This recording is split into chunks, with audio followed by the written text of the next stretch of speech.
Hello guys, स्वागत है आपका कंटेंट मॉन्स्टर्स के एक और एपिसोड में। और आज के इस एपिसोड में हम रिव्यू कर रहे हैं एक बदनाम आश्रम सीजन 3 का। हाँ, इस टाइटल को थोड़ा सा चेंज कर दिया है सीजन 3 में, एक बदनाम का प्रीफिक्स ऐड करके।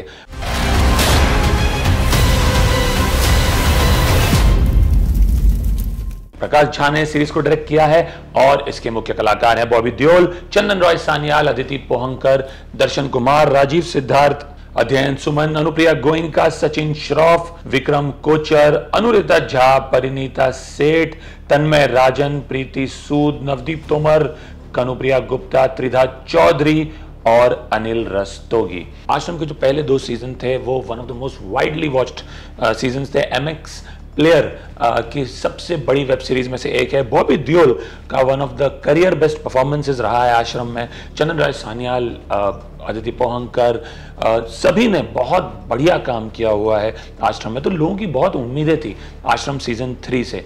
तो क्या वो उम्मीदों पे खरी उतरती है, क्या होता है आगे कहानी में? क्योंकि सीजन 2 में जो है पम्मी पहलवान आश्रम से भाग जाती है। बाबा के दुष्कर्मों का उसे पता चल जाता है। The fact that she herself has been molested by Baba Nirala, वो जान जाती है और वो भाग जाती है आश्रम से। She is on the run with Akki, जिसका रोल राजीव सिद्धार्थ ने प्ले किया, जो कि एक ईमानदार और यंग जर्नलिस्ट हैं काशीपुर में। तो वहां से कहानी शुरू होती है। पहले तो क्या वर्क करता है सीरीज के लिए? I think the performances they again ensure that the series is watchable because of them. Primary the key ones among them being Bobby Deol as Baba Nirala, और इस सीरीज में भगवान निराला। बॉबी देओल का क्लियरली एक करियर डिफाइनिंग परफॉर्मेंस है। जो मैं बोलूं वो कानून, मैं जो चाहूं मुझे मिले। मैं हूं पूरी तरह भय मुक्त। The way he has taken to this role is clearly like a duck takes to water. बहुत ही बढ़िया काम किया उन्होंने पहले 2 सीजन में, और इस सीजन में भी उनका काम काफ़ी ठीक है। He is very restrained, he is not over the top. I would say उनका कैरेक्टराइजेशन इस सीजन में उतना स्ट्रांग नहीं है जितना कि पहले 2 सीजन में था, बट वो गलती राइटर्स की है, उनकी नहीं।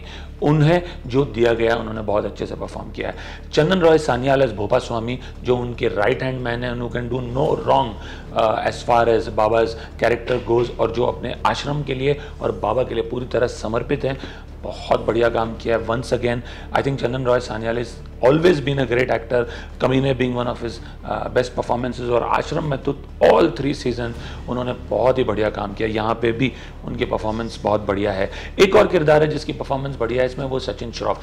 सचिन श्रॉफ जो हुकुम सिंह यानी कि चीफ मिनिस्टर का रोल प्ले कर रहे हैं। सीजन 2 के एंड में वो इलेक्शन जीत जाते हैं और चीफ मिनिस्टर बन जाते हैं। सीजन 3 में how he works and operates as a chief minister, किस तरह से वो बाबा के साथ डील करते हैं और उनके शेनानिगंस के साथ डील करते हैं, किस तरह से वो एक हुकुम का इक्का फेंकते हैं और सोनिया नाम की एक इंटरनेशनल ब्रांडिंग एक्सपर्ट को लाते हैं अपने स्टेट के लिए और बाबा के लिए। All of this makes for very interesting viewing. तो ये तो थी परफॉर्मेंसेस की बात। अब दूसरा, इसमें कई नए किरदार ऐड किए गए और देयरफॉर कई एंगल्स भी हैं कहानी में। 2 एंगल जो क्लियरली स्टैंड आउट होते हैं वो ये है, एक तो एक माइनर के रेप में बॉबी देओल के कैरेक्टर पे इल्जाम लगता है, और वो वाला जो पार्ट है स्टोरी का बहुत इंटरेस्टिंग है। वो थोड़ा बेटर हो सकता था अगर उस पे और उस ट्रैक पे कहानी चलती तो, बट बहुत कुछ समय के लिए आता है और फिर निकल जाता है। और second, the entire political landscape and how they manage Bhagwan Nirala and the entire politics that involves all these godman makes for very interesting viewing. तो ये 2 चीज़ें क्लियरली इस सीजन की स्ट्रेंथ है। अब क्या वर्क नहीं करता? वेल, काफ़ी चीज़ें वर्क नहीं करती। To start with, I think बहुत ही टीडियस व्यूइंग है आश्रम सीजन 3 का। बहुत ही लंबे लंबे एपिसोड्स हैं और ऐसा लग रहा है कि सीजन 3 को बनाया गया है ताकि सीजन 4 बनाया जाए। आई थिंक कहीं ना कहीं इस कहानी को ख़त्म होना होगा। I think Dev exhausted all the interesting parts that one can have in a series like this. तो I think यही सीजन जो है लास्ट सीजन होना चाहिए था, बट चूंकि उन्हें एक सीजन 4 बनाना था, उन्होंने एक सीजन 3 को बहुत घसीट लिया। So that's why the viewing becomes Fairlie tedious.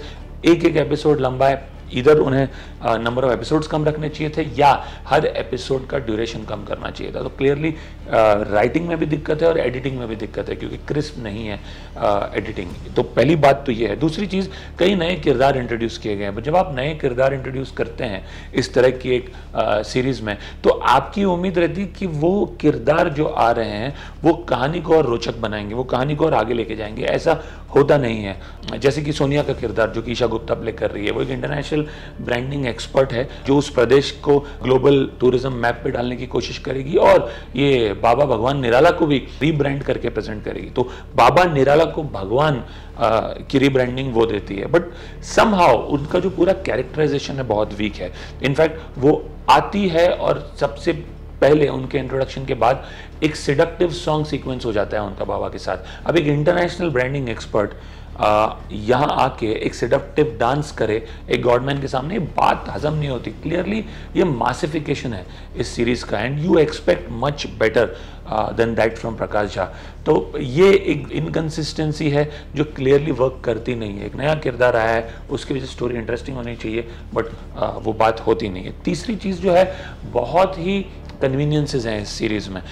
सबसे पहले बाबा जिसको चाहे वो मैजिस्ट्रेट हो, चाहे वो चीफ जस्टिस हो, इतने आसानी से ट्रांसफ़र कर देता है। It's almost as if he can do absolutely no wrong. वो चीज़ हजम नहीं होती। आज के दिन में ऐसा होना मुश्किल है। Yes, government can have their way और पॉलिटिशियंस की बैकिंग के साथ वो कुछ भी कर सकते हैं, बट इतना भी नहीं है कि किसी भी प्रदेश का चीफ मिनिस्टर बदल जाता है एक बाबा के कहने पे, या प्रधानमंत्री भी डरता हो बाबा के खिलाफ एक्शन लेने में। तो वो एक ज़रूर सिनेमैटिक लिबर्टी है जो कुछ ज़्यादा ही स्ट्रेच हो जाती है। दूसरी, कुछ कैरेक्टर्स में भी इनकन्सिस्टेंसी है। जैसे कि राजीव सिद्धार्थ का जो रोल है, हकी का कैरेक्टर प्ले कर रहे हैं वो एक यंग जर्नलिस्ट हैं। वो एक जगह से दूसरी जगह भाग रहे हैं। उन्हें ये समझ नहीं आ रहा कि अगर वो फोन ऑन कर देंगे तो पुलिस उनका लोकेशन ट्रैक कर देगी, और ऐसा वो कई बारी इस सीरीज में करते हैं। That seems very strange given the fact that वो यंग हैं, पढ़े लिखे हैं, डायनामिक है। वो पम्मी का वीडियो रिकॉर्ड करके किसी भी सोशल मीडिया साइट पे अपलोड कर सकते हैं, बट वो दर दर भटक रहे हैं, लेटर्स भेज रहे हैं पम्मी के कन्फेशन के साथ, वो सीडीज भेज रहे हैं चैनल्स के पास ताकि चैनल्स प्ले कर सकें। वो सोशल मीडिया पर जाके क्यों नहीं कर लेते? तो वो भी थोड़ा ऑड लगता है। Also that rock Star Trek, जो अध्ययन सुमन का जो कैरेक्टर जो तिनका नाम के रॉक स्टार को प्ले कर रहे हैं, उन्हें अचानक से मंत्री बना दिया जाता है। तो ये सब चीज़ें ऐसे विमेन फैंसीज पे सरकार बनती है, वो थोड़ा ऑड लगता है। तो ये इनकन्सिस्टेंसीज जो है इन सभी किरदारों में, that also pulls the series down. एक और नेगेटिव जो इस सीरीज में है इज दैट कुछ अहम किरदार जैसे कि पम्मी पहलवान, उसका कैरेक्टर बहुत वीक है इस सीरीज में, इसलिए उसका परफॉर्मेंस उभर के नहीं आता है। उजागर सिंह जिसका रोल दर्शन कुमार ने प्ले किया है, उनका भी कैरेक्टर बहुत वीक है। वो एक डिपार्टमेंट से दूसरे डिपार्टमेंट शफल हो रहे हैं and he almost seems helpless through out the series. Anupriya Goenka जो कि वो डॉक्टर थी, वो बिल्कुल शुरुआत में आती है फॉर अ फ्लीटिंग अपीयरेंस और वो चली जाती है। जो कई सारे अच्छे कैरेक्टर्स थे पिछले 2 सीजन में, उन्हें इतने स्ट्रॉन्ग रोल्स नहीं दिए गए हैं इस सीजन में।